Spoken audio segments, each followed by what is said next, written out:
Hello, my name is Spencer, and in my podcast called The Dictionary, I literally read from the dictionary, but add in my personal comments and stupid jokes to make it more interesting. Episodes are family-friendly, short, and air every single day on basically every podcast platform. Come join me on this journey filled with edutainment. Hello and welcome to How Did This Not Get Made? This is the podcast all about the movies you never saw, the scripts that were never written, and the ideas that never even made it to the page. My name is David Spencer. And my name is Daniel Kaka.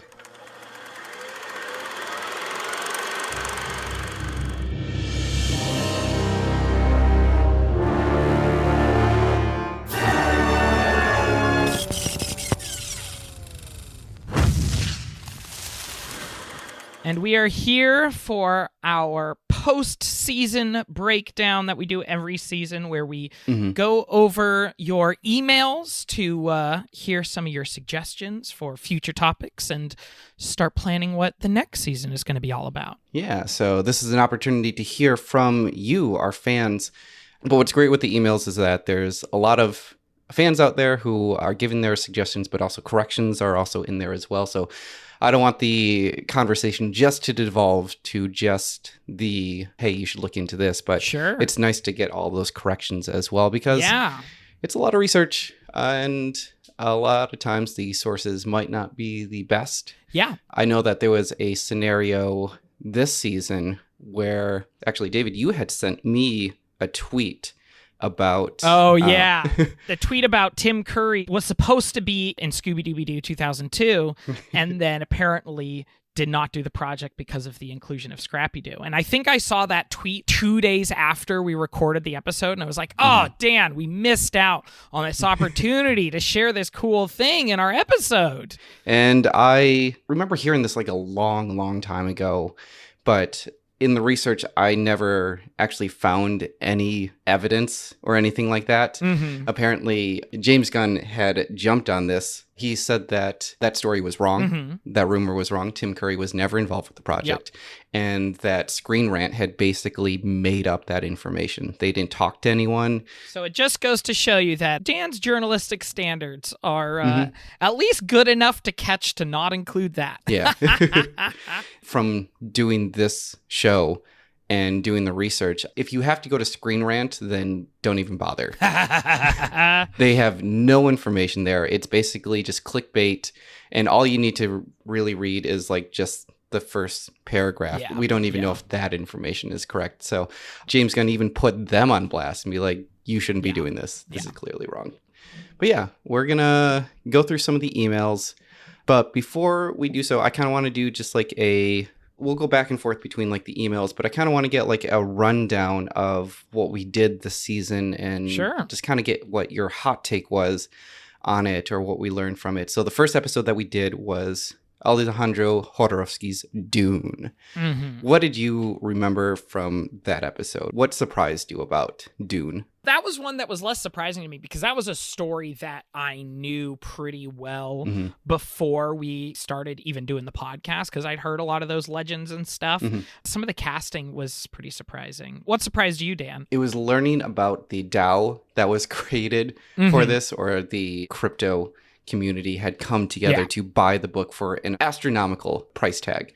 Yeah. To know that they spent that much on a concept book, it seemed very noble at first, but I am kind of wary about like what the results are going to be of that. But I was so surprised by, I guess, the fandom that's behind this, not just Dune, but Jodorowsky's Dune. I just never realized how strong and how passionate the fandom is behind it, to the fact that these fans would come together, raise like $2.3 million to buy the concept book. That surprised me the most. Okay, so let's go into an email here. This one comes from, let's just call him Lego Master.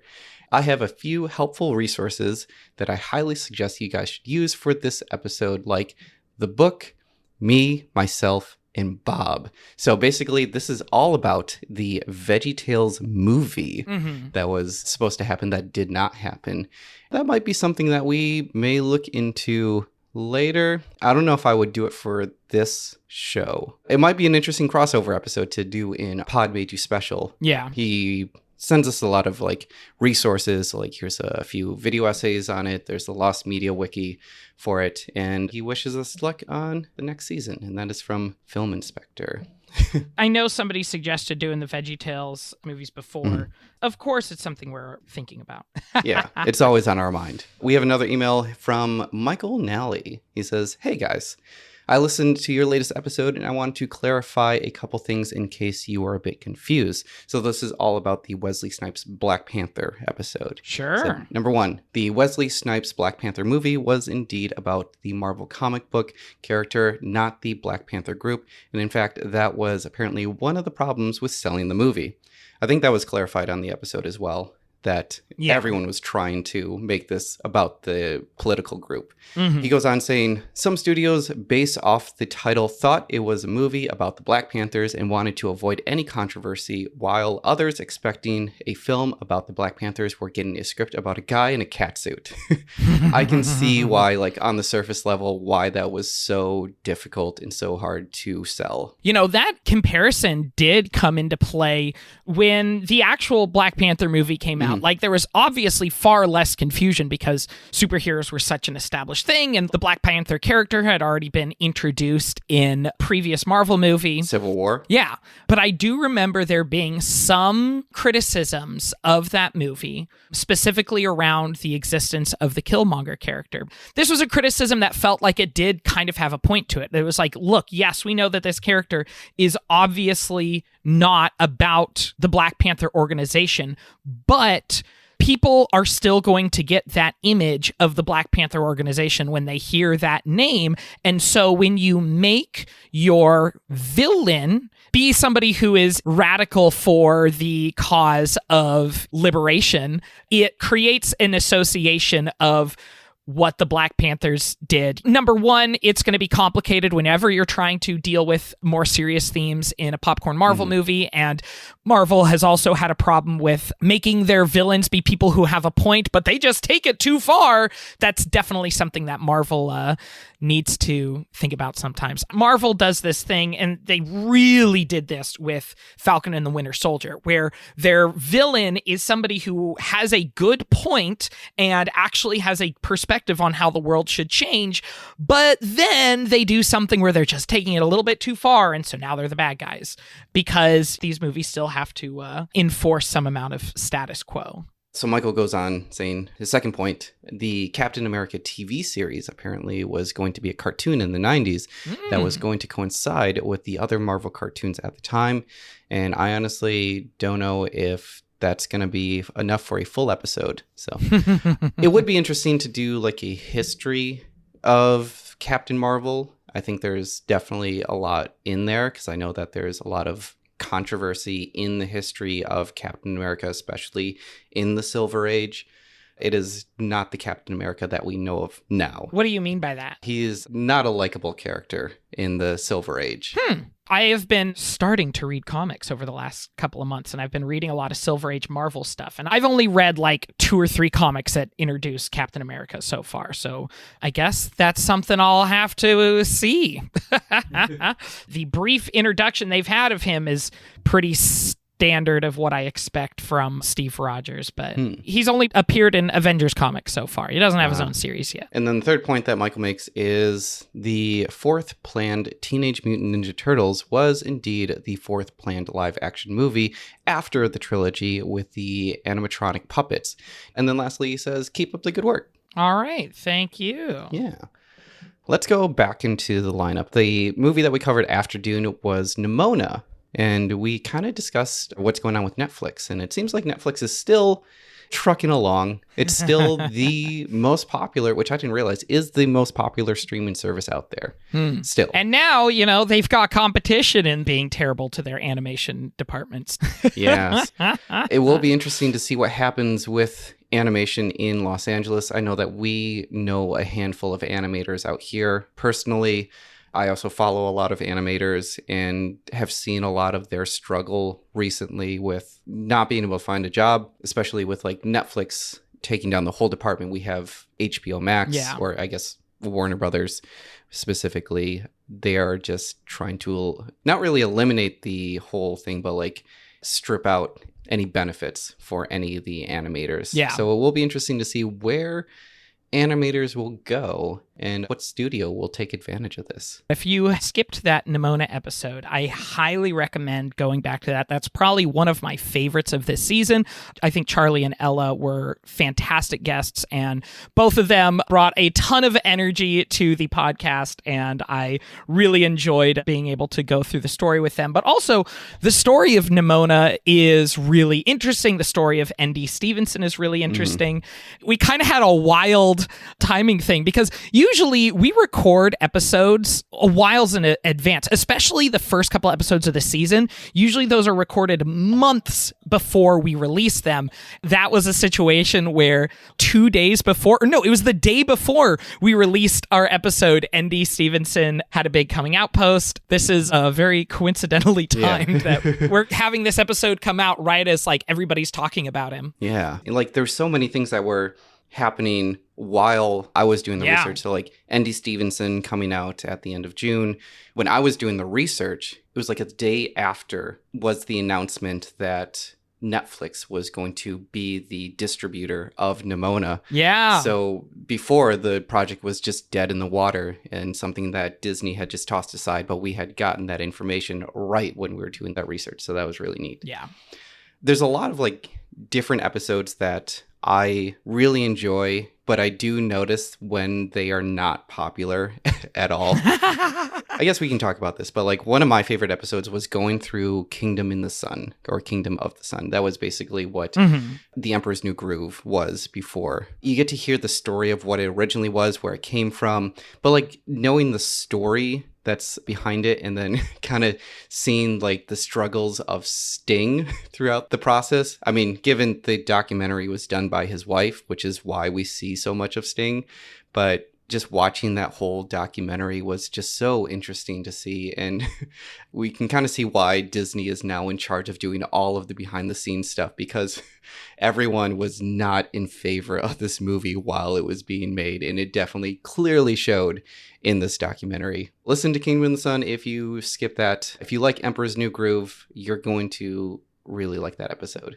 Okay, so let's go for another email. This one is from Shane Myers. He says, "Thank you for reading my email. I appreciate it very much. Here is a link to the YouTube video that may or may not be the Yellow Submarine remake." What's the matter, John, love? Blue meanies? Newer and bluer meanings have been sighted in the vicinity of this theatre. There's only one way to go out. How's that? Singing! What we just watched was like a CGI version of Yellow Submarine with the Beatles all in kind of like this uncanny valley type CGI. I can see in the description that this is from 2010, and it was done by Robert Zemeckis. So it's a 2010 Robert Zemeckis CG project. So think a little bit better than Polar Express, and that's kind of what it looks like. That might be real. This seems pretty convincing. Did the email sender say anything else about this? No. Somebody just sent us a link to this video? Yeah, it was just a link to the video. And that was from Shane Myers. So that was the Robert Zemeckis Yellow Submarine. We have an email from Because I'm Bored. Yes, it actually states that the name is Because I'm Bored. I believe we've received an email from them before. It says, "First off, I really enjoy your podcast. Usually canceled projects bum me out, but the stories and the way you guys deliver them make it a wild ride. My suggestion is the original script for the first Twilight movie. It isn't an unreleased movie per se. The story that could have been might as well been a very different movie.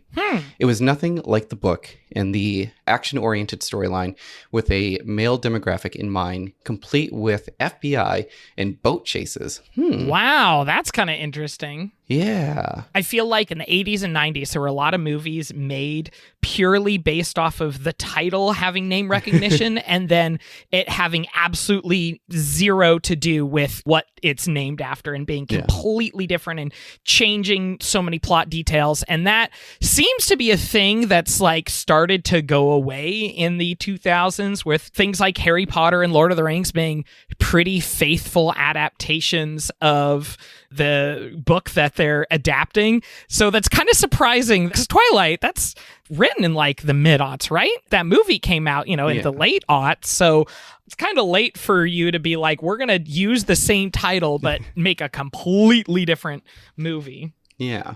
You're also dealing with fans who they love the source material already. I keep going back to when we had Michael Spellici on as a guest for our Justice League episode. And I think that he put it best, where he's like, just put the thing that's on the page on the big screen. That's what we want. That makes complete sense that like people are becoming more faithful to the source material, because the reason why, or the people that are going out to see these movies, are the people who are about the source material. There's obviously adaptations that need to be made in the name of, what actually works on screen versus what works in a book. But a filmmaker who's doing their job right will make those changes in a way that is still in line with the book. Obviously the Lord of the Rings adaptations had to change a lot of things, but anytime it does change something, it still feels like it's in line with what the book was trying to do. Yeah. But this is clearly nothing like what the book was trying to do. Oh, no, it wasn't. And I think I mentioned before that I think one of the best book adaptations was Hunger Games, and the way that they approached a lot of it. So like the introduction of the sports announcers. In the book, there were no sports announcers. It was basically, you would hear Katniss describing what was around her. So, for example, like the Tracker Jackers, which was like the big wasp that were stinging people to death. In the book, she describes why they are so dangerous and why they are deadly. But in the movie, it'd be really strange if Katniss did like an Elfie break the fourth wall looking at the camera and be like, these bees over here are real dangerous. And that would not make any sense whatsoever. So by bringing in the sports announcers, they can explain why the Tracker Jackers are dangerous. Yeah. But it's not like they were saying, we're going to bring in boat chases. We're going to change it all entirely. Yeah. And make this for a totally different audience. Yeah. Let's go back to our lineup and see what we covered. Ooh, okay. So this was a colossal subject, and it was Godzilla. Mm-hmm. What did you think about Godzilla? I remember enjoying the movie. That was the first time I had seen the original Godzilla. It was nice to get a clarity on the history, just because I had known, and I think you had known as well, that Godzilla was a metaphor for atomic weaponry. Yeah. So it was really nice to find out what that was, and then bringing on Diet Coke to give her perspective on... As somebody who's seen every Godzilla movie. Yeah, and for them to experience this unmade movie. Yeah. It was really fun to bring that to her. And she's somebody who's already like just a fan of like weird media stuff. I've followed her on Twitter for a while, and there's nobody who's a bigger fan of the 90s Super Mario movie than Diet Coke. Having the angle of Jan de Bont as the director and everything just brought a whole other layer of like, this is going to be a wild mess. Yeah. It was a world that could have been, and then we got, for some reason, something worse when we got the 98 Godzilla. So great job, you guys. And then briefly before we go back to the emails, we went over Metroid Dread. Yeah. We had Gage on the podcast for that one. That really got me feeling like I need to play some Metroid games. Yeah. It was nice to learn about Metroid and why it was important in gaming history. It seems like it's kind of just been this constant, but it was never something that like made it to an elevated stance. I mean, it's not like a Call of Duty game that just is extremely popular. It just was always there, but there was so much innovation that I had never realized that came behind it. Also knowing that the creator, or like the director behind it, was also the creator of the Game Boy, who was also the creator of the Tamagotchi as well. Like, so much of what he did contributed to basically how we currently game now, like how just like the process of it came from that guy. Mm-hmm. Let's go over another email. This one is from Isaac Dickinson. So he says, "Hey guys, just finished binging the show and I'm loving it so far. I'm not a huge movie buff, but the stories of these projects that never came are incredibly intriguing, and I appreciate the level of research that goes into each episode.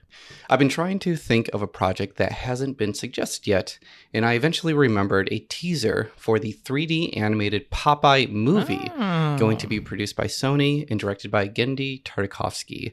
That came out a few years ago. Yeah, I think I heard about this. Yeah, we mentioned it in our Samurai Jack episode. That's definitely a subject that needs further investigation because just the career of Genndy Tartakovsky, there was so many projects that were like, they were going to happen, but they didn't. They were going to happen, but they didn't. It was very much in line with like Guillermo del Toro or Tim Burton. Yeah. Where just they had so much stacked on their plate and just not everything was able to be made. Yeah. So Isaac goes on saying, from what I found with a quick Google search, Sony actually scrapped it to focus on the Emoji Movie. Oh, wow. Oh, my gosh. Which I'm sure we can all agree was a solid decision. Although, as of 2020, it has been announced that the project was picked up by King Features Entertainment, who worked on the Cuphead show.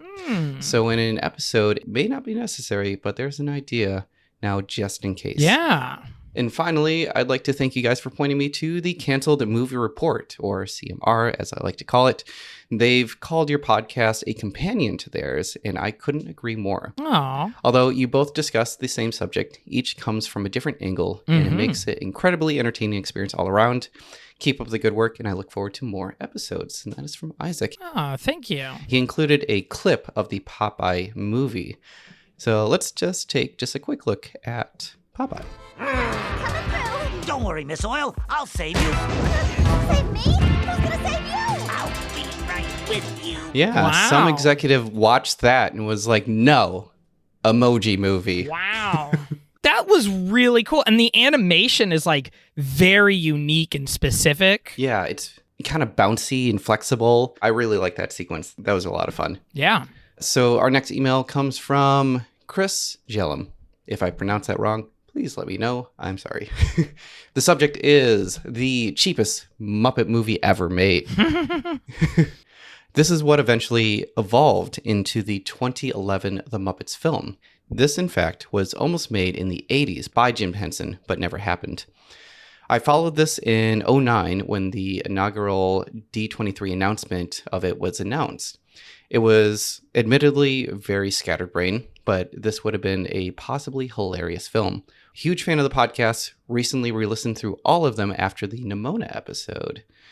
I really want to do the Muppets. We've expressed our fandom towards the Muppets. Sure. One of the best biographies that I've ever read.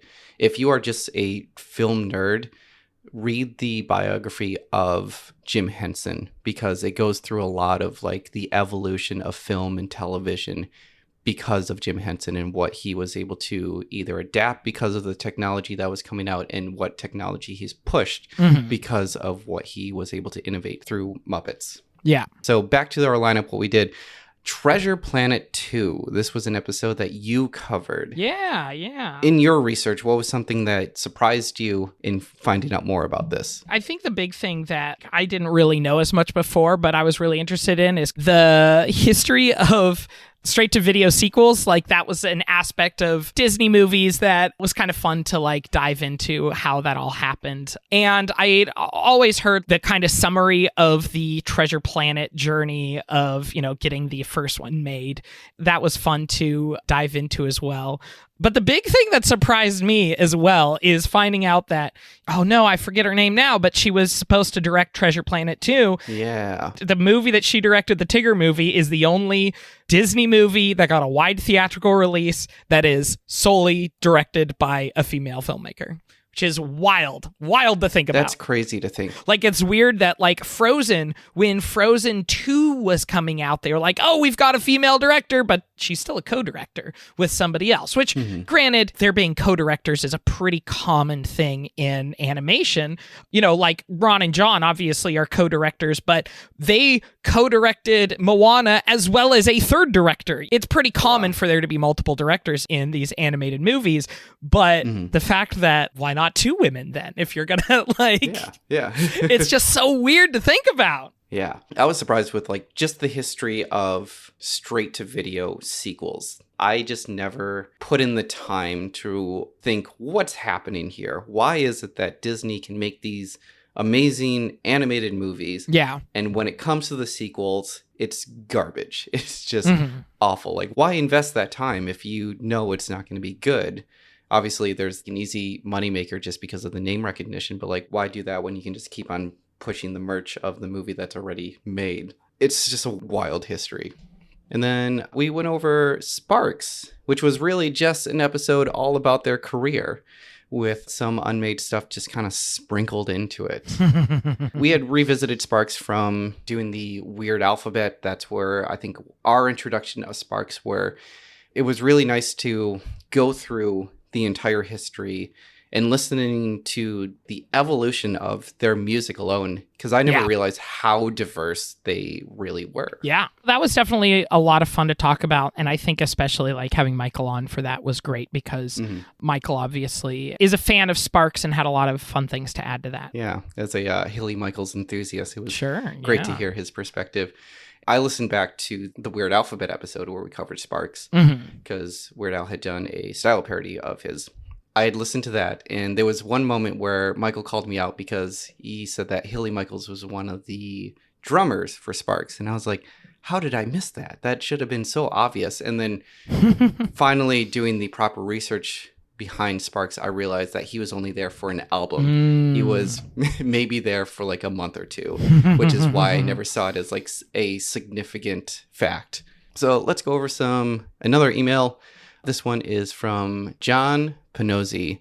He says, "Hi, I've been enjoying your podcast for a few years now. I jumped on board thanks to your collaboration with Tony Sumdrick with a camera, Goldmark. Of course. I want to make some corrections regarding the recent Godzilla videos. The first was the overview of the history of the Godzilla franchise. The second covering the unmade 1994 American version. First of all, you neglected to mention that Mothra, Rodan, and most of the monsters featured in Destroy All Monsters all debuted in their own solo movies. Oh, that's cool.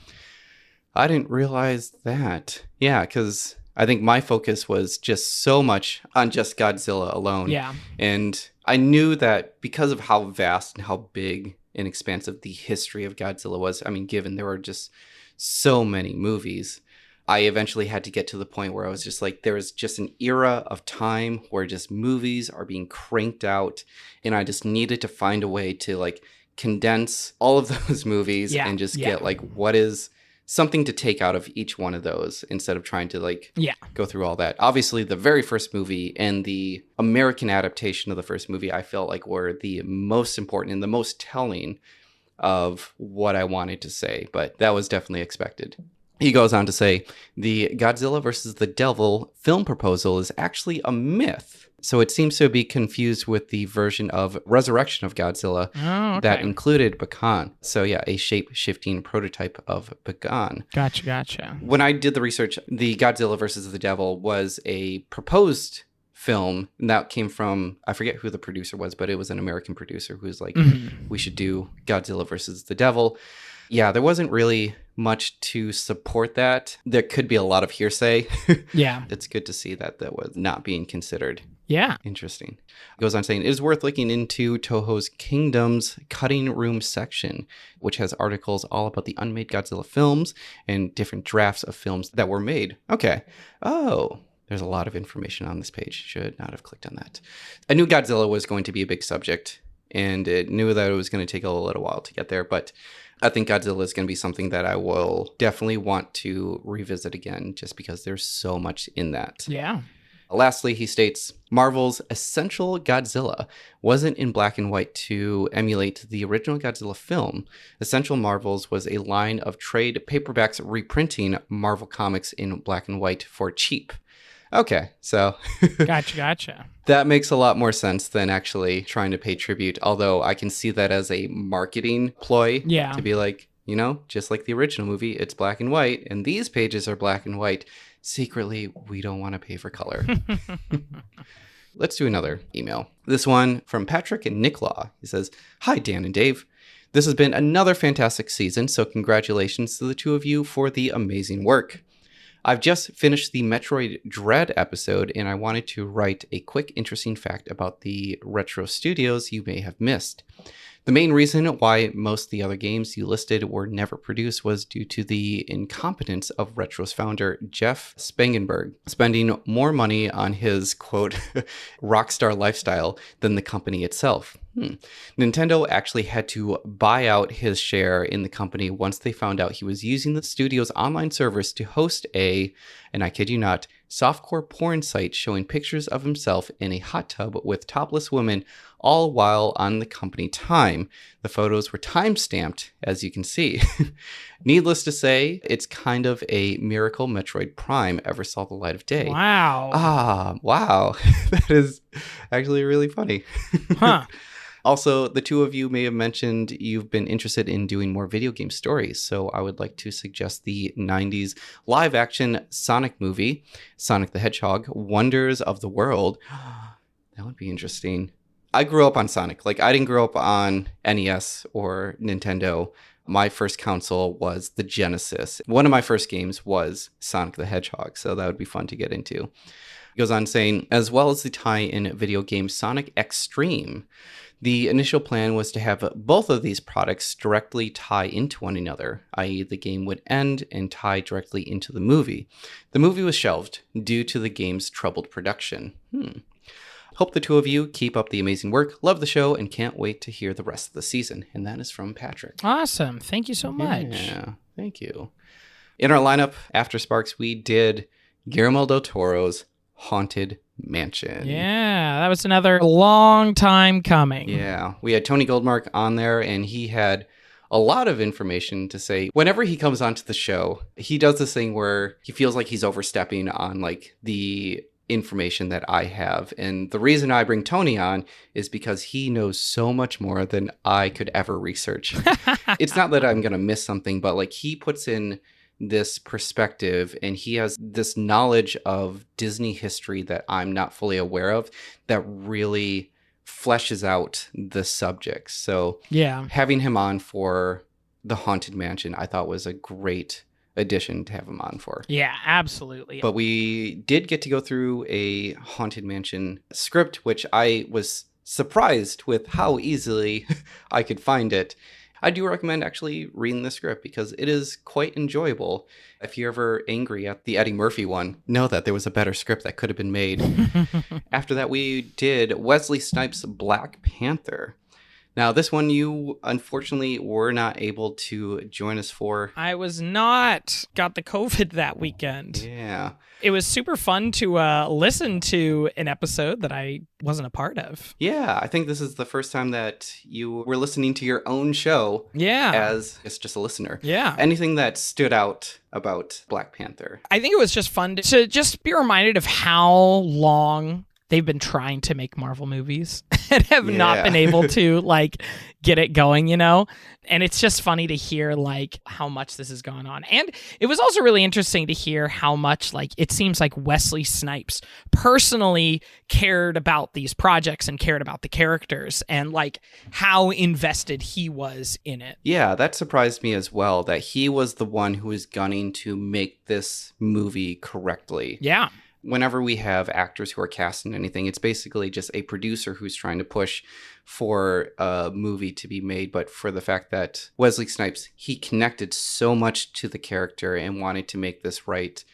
And when you watch Blade, you feel that passion that he would have definitely put into Black Panther and would have made it a really interesting movie. Yeah. Let's go over another email. This one is from Black Lamb Studios. It says, "Hello guys. I've got a couple of things for you. First off, I'm wondering if episodes of the recently shelved Batgirl and Scoob Holiday Hunt are on the horizon. Yes. I know we've probably addressed this a few times that with Batgirl specifically, we want to wait until we have as much information as possible to make sure that we're telling as complete of a story as we can. We're less interested in jumping in with, whatever the hot button thing is. And we want to make an episode that we don't have to go back to 3 months later. Yeah. I think the big thing that I want is the script. Yeah. Scoob Holiday Hunt will be something interesting as well, especially since we did a Scooby-Doo episode. This will be a nice addition to that as well. They go on saying, it would be a fascinating discussion regarding just how unprecedented this movie is and what it all means for DC Films and WB going forward. I know with our merger episode, we talk a lot about like the business behind it. Let me tell you, business history is one of the most boring things to ever slog through. I don't ever want to do that again. Like what you're making me do, WB. Like I have to try and figure out why you're being shitty. They go on saying, this next part is a correction for your Haunted Mansion episode. Okay. And this is more on Tony's end. Tony. In regards to Miramax, Disney no longer owns them. In fact, they haven't for a decade now. Oh. And here's what happened. Ooh. When the infamous Weinsteins left Miramax in 2005 over the Michael Moore documentary Fahrenheit 9/11, which the studio did not release, Disney inserted Buena Vista International head Daniel Batsek to run the label. As the years went on, Miramax became less of a priority for the Mouse House, and by the end of 2009, they effectively downsized the company, with Batsek stepping down. Bob Iger decided to put a label for sale, and after the botched attempt by the Weinsteins to buy it back, Disney settled on the holding venture Film Yard Holdings, with the deal closing at the end of 2010.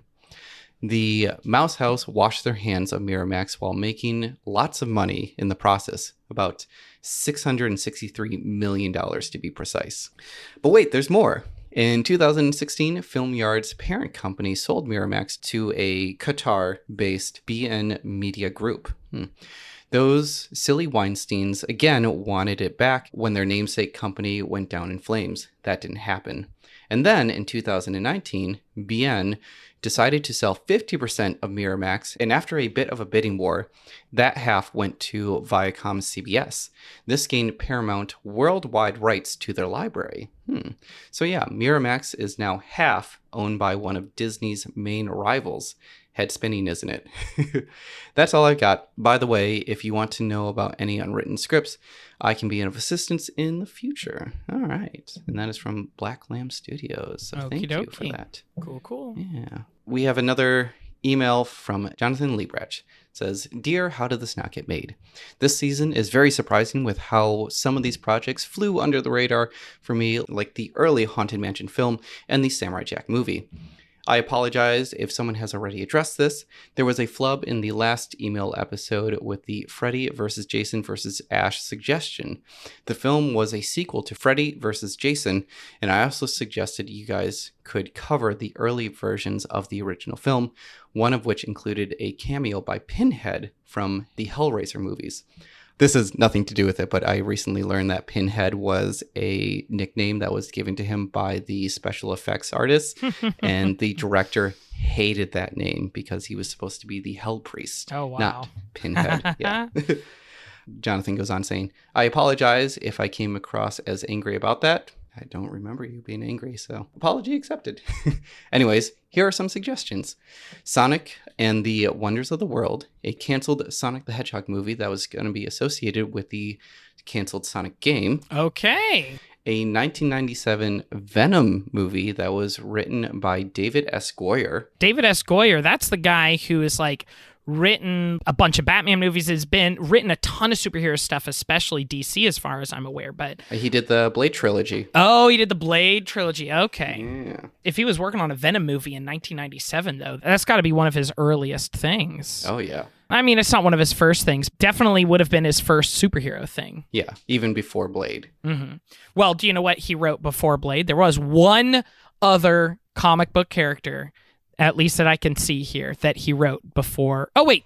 No, maybe two? Is one of them Paperman? No. Oh, I don't know. Okay, one of them that I'm not sure, was The Crow based off of a comic book? He wrote the sequel to The Crow, but the other thing that he wrote was the TV movie Nick Fury, Agent of S.H.I.E.L.D. Oh, right, with David Hasselhoff. Yeah. Have we talked about that on this podcast before? I feel like we must have. We talked about it in our Iron Man episode. Oh, yeah, okay.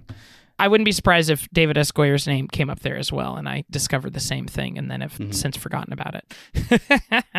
So The Crow, yes, is a comic book movie. The very first comic appeared in 1989. All right. Then the movie came out in 94. Other suggestions that was given to us: A Nightmare on Elm Street, The Dream Lover, and the other canceled Nightmare sequels and prequels. Okay. Ooh. There's also the Sci-Fi Channel's attempt at the miniseries sequel to John Carpenter's The Thing. Okay. And then they go on to say, I can't wait to see more from you guys, from Jonathan. Okie dokie. Sounds good. Yeah. So back to our lineup. Let's see. We did James Gunn's R-rated Scooby-Doo, and I titled it that way because it's clickbait. Yeah. But it wasn't an R-rated Scooby-Doo. It was a PG-13 Scooby-Doo movie, and the MPAA thought a joke went too far, and they give it that R rating. But anything that came out of Scooby-Doo that you didn't realize? I don't know if I've got anything to add to that episode. I think the thing that surprised me about Scooby-Doo was how short their seasons are. Yeah. Because the characters, the IP is a constant, but it seems like there was never a series that lasted more than like 3 or 4 seasons. Mm-hmm. It seems to just keep getting recycled and reused into different iterations. And that was something that I never noticed. Like even the breakup from the original run, which was only 2 seasons, to go to the very confusingly titled Scooby-Doo movies, which was just hour-long episodes. Yeah, I just never realized that so much of it was broken apart throughout the years. Let's go through another email. This one again is from Michael Nally. It says, hey guys, thanks for doing my Black Panther suggestion. I genuinely didn't think you'd be able to do it, so you guys made my day during a bad day at work. Awesome. Yeah. Anyway, since you are big fans of Guillermo del Toro and you don't talk about too many superheroes outside of the big two, Marvel and DC, I was wondering if I could suggest his third Hellboy film that was canceled before the 2019 reboot. I was curious about the multiple scripts of the Snow Queen before it became Frozen, like where Elsa was originally the villain. That's interesting. I've definitely heard a lot of stuff about the Ice Queen, right? That's what it was called? The Snow Queen. The Snow Queen, that's what it was. Yeah. I have a friend who was working at Disney at that time and got to experience a lot of that firsthand. Maybe that would be a good episode. Maybe I can get them to spill the beans a little bit. I'm not sure. Yeah, that would be interesting to find out. I'm not sure how many beans they're able to spill, but... Like, I remember hearing that story before. There was some script doctor who came in and said, no, what if the villain was a main character or someone who is likable? And it's like, oh, that's where it becomes really interesting. So Michael goes on saying, and hey, if you guys can't get any of these perfectly understand, I didn't think you'd do my last suggestion. I just hope that you guys have fun making your episodes next season and enjoy your hiatus. To the next season, from Michael. Thank you. Thank you. Also, I gotta say, Michael said, like, oh, since you're such big Guillermo del Toro fans, somebody asked me recently what my favorite Guillermo del Toro movie was. Mm-hmm. And after thinking about it for a little while, I realized that I had only seen The Shape of Water. Oh, man. Now I've also seen Nightmare Alley. I have not seen a lot of Guillermo del Toro movies. And it's just like one of those just blind spots that I've just never gotten around to. It's not that I'm like purposefully avoiding his work or anything, but I just like never got around to watching Hellboy or Pan's Labyrinth or Pacific Rim. Yeah, I went through a Guillermo del Toro phase. I remember watching Kronos. It's one of those like early Guillermo del Toros where you can really see his craft. Like, yeah, I mean, it looks like that was his first feature-length movie. Yeah, it's very rough for sure, but you can see a lot of like the nuggets that he keeps going with. Like his prop making abilities is just phenomenal. And you see that in Kronos, where the movie definitely feels cheap, but when it comes to the props, like it puts the movie on a whole nother level. Yeah. But I think my favorite movie from him, I think might be Pan's Labyrinth. Pan's Labyrinth is just, the creatures in there are weird. He uses Doug Jones for like, I think definitely 2 characters, but he definitely utilizes Doug Jones for that movie. And it's just so interesting and wild, and it's just, that is the peak Guillermo del Toro is Pan's Labyrinth. I will say I'm very excited for his Pinocchio movie coming this year. That looks very interesting. It looks really good. Isn't it wild that we have had 3 Pinocchio movies this year? No. Oh, no. I know which one you're talking about, too. Because we also have Robert Zemeckis, and we also have The one with Pauly Shore. the one with Pauly Shore. I thought it was a joke. I watched the trailer, and it seems like Pauly Shore is just bored and uninterested as he's voicing this character. And it's just... But father. I know there's something more for me. Yeah. Oh, man.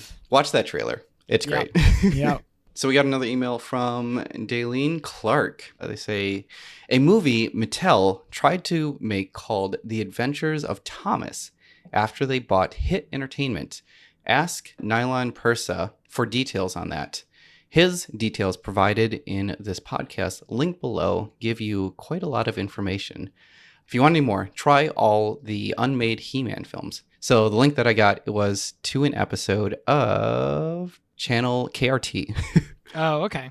So yeah, we had Tyler Green on for the mask, so it would be interesting to get someone from KRT back on the podcast again. Let's go through another one. This one, we had another email from Shane Myers. This one says, hey guys, this was a great season. If I can make a suggestion for the next season, it would be the Channing Tatum Gambit movie, because I was hyped about it and was saddened that it didn't happen. I feel like I have vague recollections of hearing about this. Yeah. It's very strange that Channing Tatum has not been in a superhero movie. Hmm. Oh, you know what? He has played a superhero before. He voiced Lego Superman. Hey. It can't be too far away from the day that he ends up being cast in a Marvel thing. Yeah. I mean, I feel like he might be also avoiding superhero movies. Maybe. Who knows?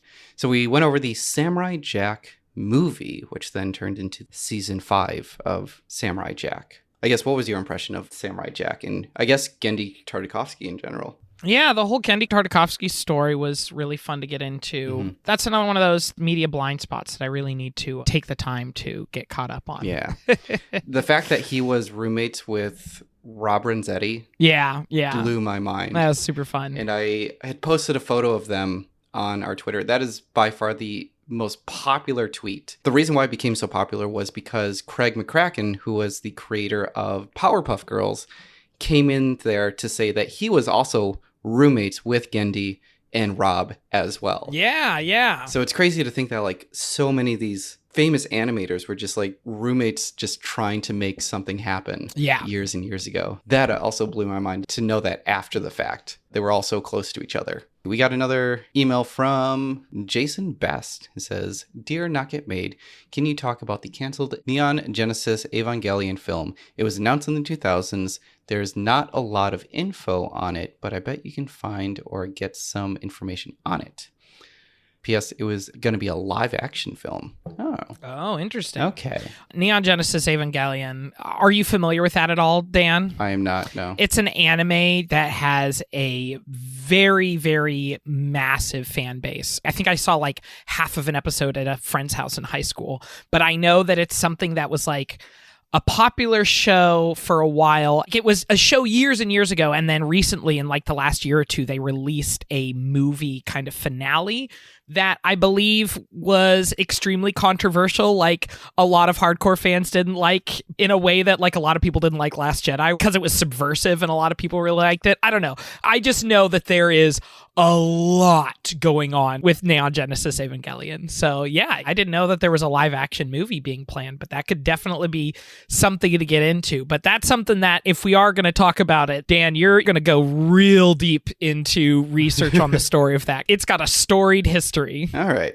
It'd be nice to have a conversation about anime being turned into live action. Oh, for sure. Yeah, for sure. Because I have a lot to say about like why that's an issue. All right. And then we got another email from Liam. Says he's a big fan.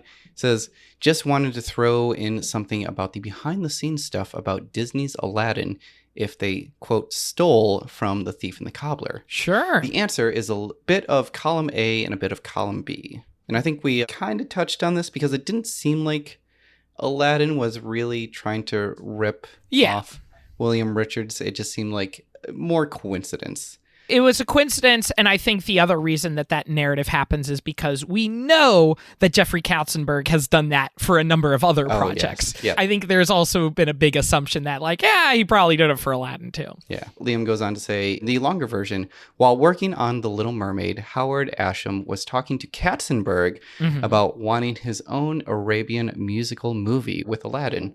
Katzenberg turned him down because Katzenberg wanted to talk to Richard Williams about Disney helping making The Thief and the Cobbler, and we know how the rest of the story goes. Okay, that's interesting, where Jeffrey Katzenberg's like, no, we're not going to do that because we want to do this other project, and then that other project didn't happen with Disney, so then he's like, okay, we'll make your thing, Howard Ashman. That's kind of interesting. I also like imagining that that's like the villain origin story where Katzenberg realizes, like, oh my goodness, if we put a movie of the same thing out before the other guy, then we like build off of their marketing and undercut their sales. This is such a great idea. I got to do this more often. They really need to make a Katzenberg biopic. 'Cause I so desperately want behind the scenes of like studio execs that I would love to see like an HBO drama series. Give me something like Succession, but the story of like Jeffrey Katzenberg. Yes. The other thing I've always talked about is like I would love to see that for Kathleen Kennedy running Lucasfilm, because I just am so fascinated by what goes behind the scenes. And obviously there's so much of that story that we don't know, but it seems like with how many people join and leave projects, with how much stuff happens behind the scenes there, it feels like there's a lot of drama. Yeah. Give me a dramatized HBO prestige show of these high-powered, intelligent people trying to make movies. Unfortunately, that would never, ever get made because Oh, yeah. no executive is going Nobody to wants to greenlight this. Spill their secrets. Oh, but it would be so cool. I would love it so much. So great. Liam goes on to say, as he got turned down, he went back to Howard Ashman and the greenlit Arabian musical that we know of as Aladdin. A lot of the people who worked on Thief and the Cobbler also then worked on Aladdin, which is probably why a lot of it looks so similar to each other. Yeah.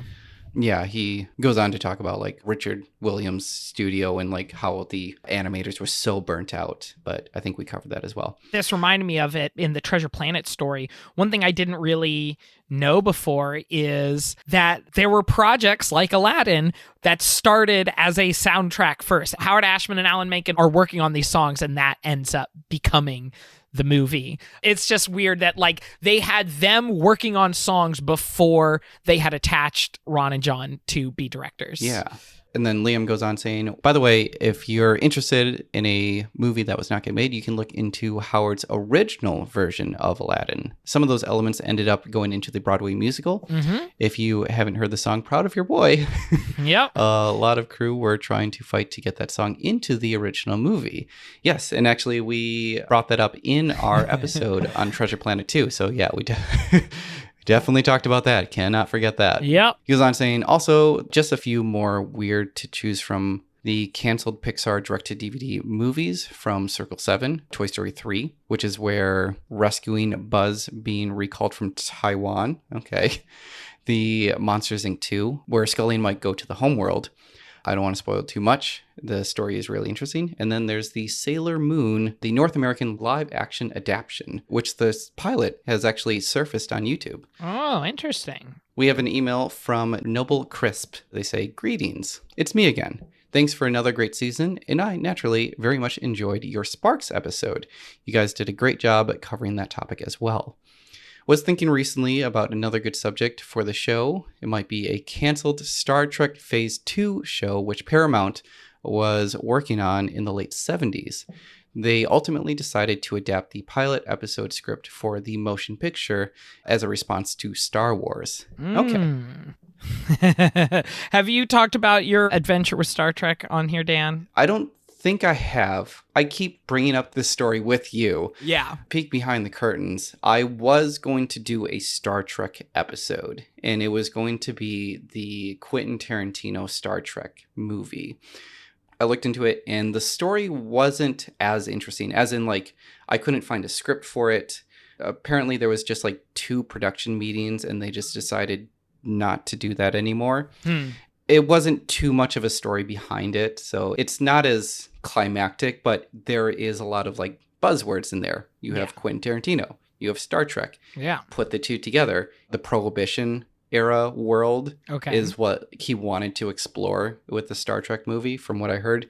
So there's a lot of like buzzwords, but it didn't have much information to it. Yeah. One of those things that you hear and you're like, that's cool, but you can't really make an hour-long podcast episode about. Yeah.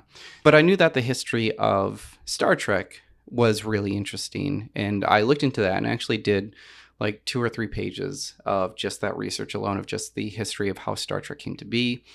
But I knew that the Quentin Tarantino story was just not going to be enough, and there was not enough information that was out there. Yeah. So then I just did a simple Google search. I just said, canceled Star Trek movies. And right away was like a list of like 28 Star Trek movies that you never knew were going to be made, but didn't. And I was like, oh, this is a much bigger subject than I really want to cover.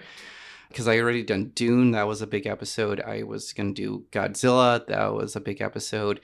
In fear of burning out, I decided to change the subject. And that's when I decided to do Scooby-Doo instead. Yeah. And I'm very happy that I went in that direction. Not to say that we're not going to do Star Trek. I only have so much time and bandwidth to do like a big subject. And Star Trek is a big subject for sure. So that'll be definitely something to cover much later on. Absolutely. But yeah, they go on saying, though the show never got made, a lot of the characters from the series Bible seem like predecessors on later characters in The Next Generation. And there were even 2 episodes of that show that were directly based on the scrapped Phase 2 scripts. Okay. So yeah, I think there could be plenty to talk about here, and I enjoy hearing you apply your usual brand of thorough research and commentary on it if you choose so. Yeah. Anyways, keep up the great work. Kind regards. This is from Dale's Ramblings. Oh, I see. This email is Noble Crisp. Dale's Ramblings. Yes, I recognize this from Twitter, so it's nice to hear from him again.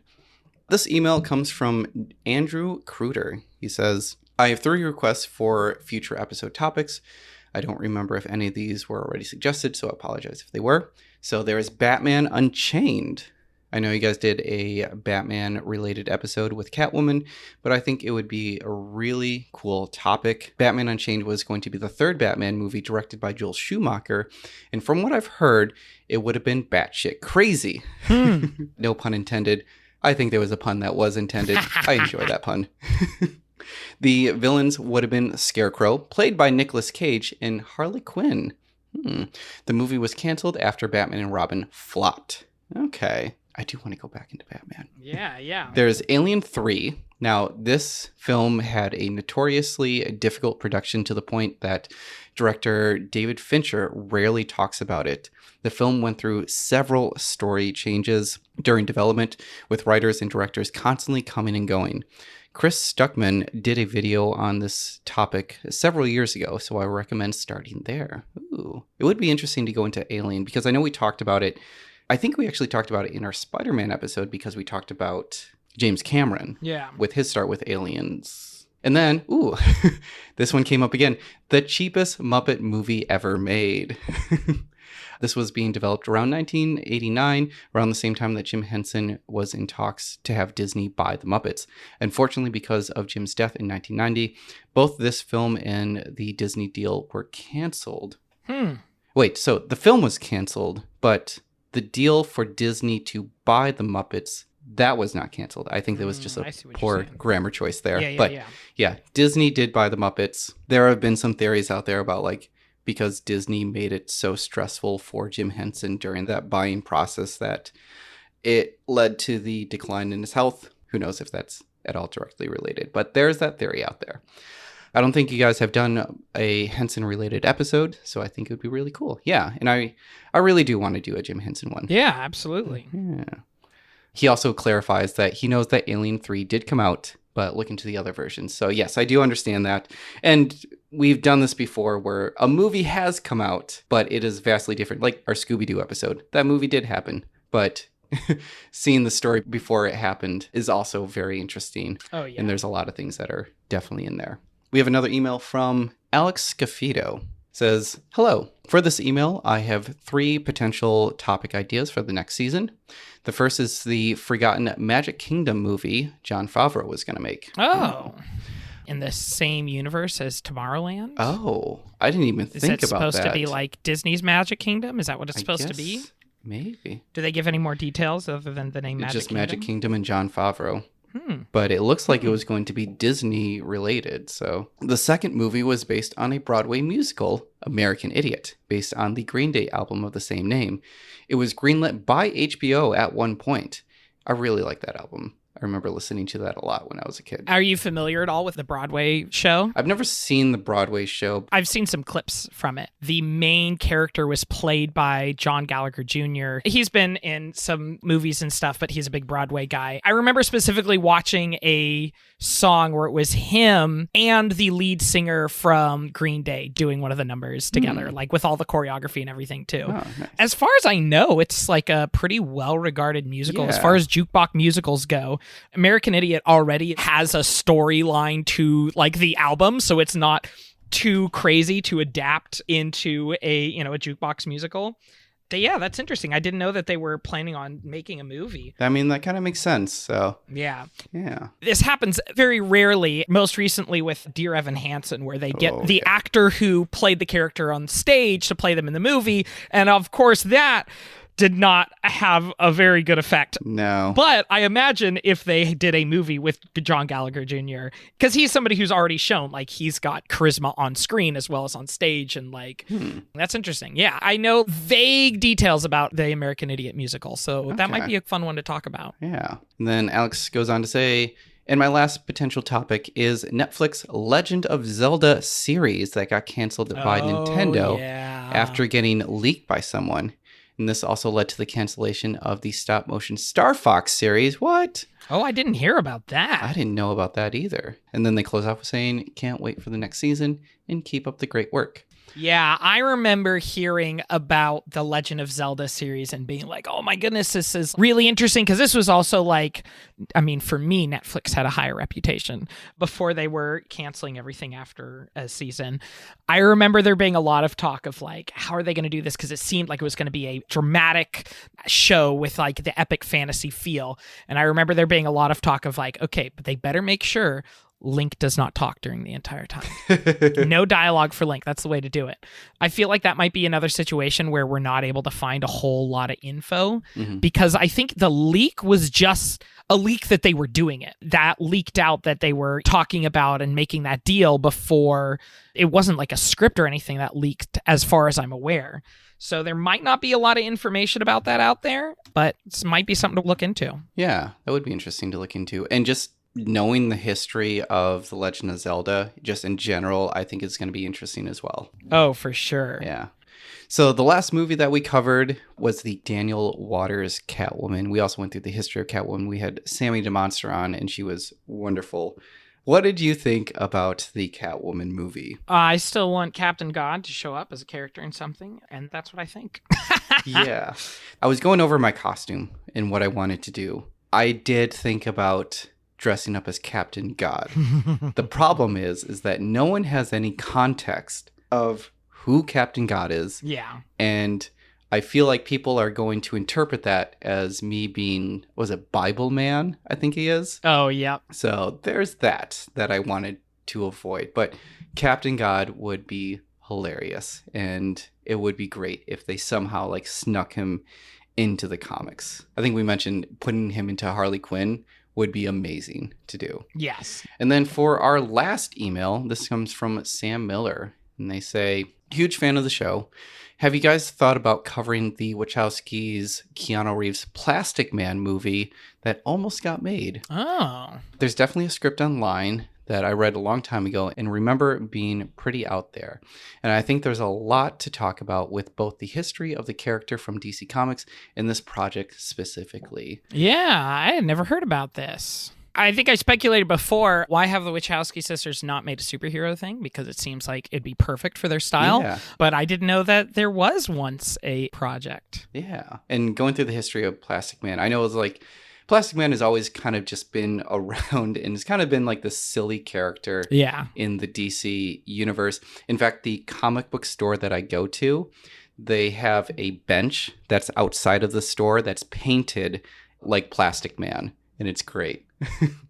That'd be really interesting. Yeah, because we always do superheroes. We love doing superheroes. I love superheroes, and I love the Wachowskis and Keanu Reeves. Sounds great. Yeah, but yeah, that's from Sam Miller. That's all the emails that we have gotten. I know we get messages elsewhere. I think there was one that was from Instagram that we had gotten that I thought I'd want to share. And I've got a message from Discord that I can share as well. All right.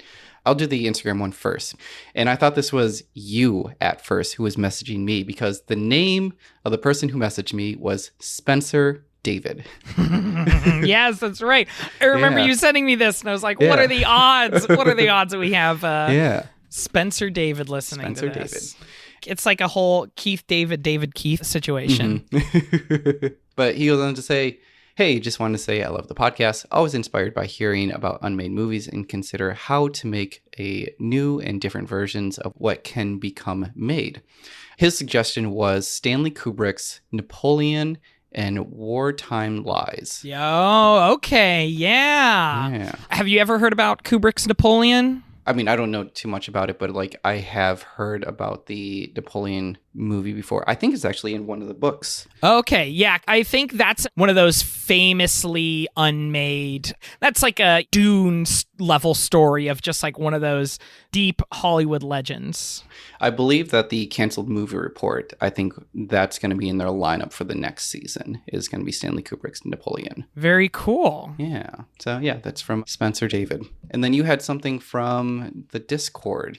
Yeah. I will have to say, we don't really advertise the Discord because it is kind of a weird subsection of the Come On Fahugo Pods Discord. Mm-hmm. So I guess you could join if you want to and join the discussion over there, but we've got a pretty big community for Come On Fahugo Pods and, you know, a lot of Homestar Runner talk there, but we've got a couple of channels for some of our other shows because, you know, there's a lot of carryover in our audience and sometimes some conversations happen there about new released episodes. This suggestion comes from one of our Patreon supporters, Dakota K. They suggested looking into Rayman 4. So it was going to be a 3D platformer for the Wii that did not end up getting finished, but then got retooled into the bizarre minigame collection Rayman Raving Rabbids. Okay. Which I definitely remember playing Rayman Raving Rabbids, and it's very strange because like the Rabbids became a weird Nintendo mascot after that, but it was such a strange introduction, and hearing that game was originally supposed to be Rayman 4 makes a lot of sense because the game itself doesn't feel like a complete game. Like it feels like it's parts of a whole that are cobbled together. At the same time, even though it feels like parts of an unfinished game that are cobbled together, it still was marketed like crazy, which is really bizarre. So that could definitely be a fun one to jump into as well. And I know Rayman as a game series has a lot of love. That is a well-beloved platformer. All right. So it looks like we got our work cut out for us. That was a lot of suggestions. Yeah. And we still have suggestions from so many other emails as well. Yeah. We'll keep all those in mind and we can look into it. I am looking forward to what we come up with for the next season. With this being a listener-centered episode, we also want to give a shout out to our supporters as well. What helps us out a lot is our Patreon. So anyone who is involved with our Patreon, do we have a list of our patrons? Yeah, big shout out to all of our wonderful patrons who help keep this going. So that's Accordion Mike, Adam with 2 A's, a D and an M, Advosary, Alex Price, Amber Fontaine, Bennett Ballard, Bill Battershill, Brady Forsberg, Bridget Machida, Clyde Gerwertsman, Cody Crepane, Dakota K, Dan Garrett, David Gansel, Detective Trogdor, Diego Lacamara, Dom Flores, Elad, Aaron McAllister, Friendly Local Geek, Item Crafting, Jay O'Neill, Kentucky Kaiju, Kestrel Magic, Kyle Carosa, Luke Harkleroad, Mewtwo Queen, Michael C. Bazarewski, Michael Dunn, Miss Jukebox 8, Mystery Shack Lookback, Nicholas Villarreal, One and Only Dane, Key, Pear Ellingson, Christy Overton, Richard Rawlings, Sarah Gaines, Scott Stoner, Sheep Launcher, Shutter Grub, Smiley's Beach Party, Spencer Parks, Jubilation, Strongbrush, Tony Goldmark, 999, Tyler Harper, William Moore, Whoop-Doo, and Zeb. So thank you, everybody, so much. Yeah, thank you. We'll see you soon for, what is it, season 6? 5. Season 5, okay. Yep. Really? I thought that we just did season 5. No, we did season 4. So 2 more seasons before we have to make our movie. Also, you may have noticed that this episode has ads on them, and that's because How Did This Not Get Made is on Spreaker, which is part of iHeartRadio. With this opportunity, this will give us the ability to grow our show and hopefully give us the time and funds to make this a weekly show rather than seasonal, because we're also working day jobs outside of making this podcast. We are currently working on providing an ad-free version of the show on our Patreon if you'd like to listen to us uninterrupted. That announcement will come out as soon as we figure out the logistics. Thank you again to our fans and listeners. We would not have gotten this opportunity if it wasn't for you. So, thank you everybody for listening. If you want to find more episodes of this podcast, go check out our website, pipedreampodcasts.com. And while you're there, you can check out our other shows such as Come On Fahuguapods, Escape from Vault Disney, The Mystery Shack Look Back, and Pod Made You Special.